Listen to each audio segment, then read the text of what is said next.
For a country that prides itself on efficiency, the bare platforms here in Berlin must be a peculiar sight for commuters. This was the beginning of 4 days of industrial action by train drivers after failed negotiations with Deutsche Bahn. It's with great regret and because of misunderstandings that we have to acknowledge that the train drivers' union rejected an offer for reconciliation and decided to call this the longest strike in the history of Deutsche Bahn.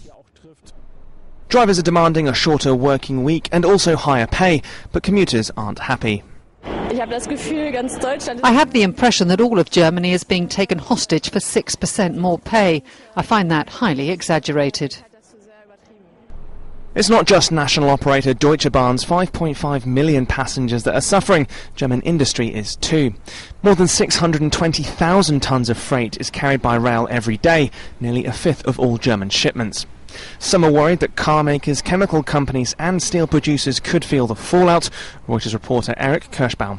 The strike is costing about 100 million euros a day right now, and a lot of Germans are losing their patience very quickly. They don't understand why a small union with just 20,000 members can stop and paralyze and cripple Europe's biggest economy the way it is. The striking union, GDL, only represents about 10% of Deutsche Bahn's 196,000 workers, but their actions are having disproportionate ramifications. German media has been scathing, but other companies have expressed their support.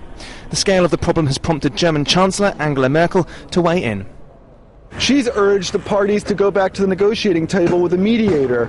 It's very unusual for the German politicians to get involved in strikes or labor disputes, but this time she got right into the middle of it. This weekend, the country celebrates the 25th anniversary of the fall of the Berlin Wall. A quarter of a century after that historical watershed, Germany is facing one of its toughest economic challenges. Politicians and commuters will hope strikes like this continue to be rare.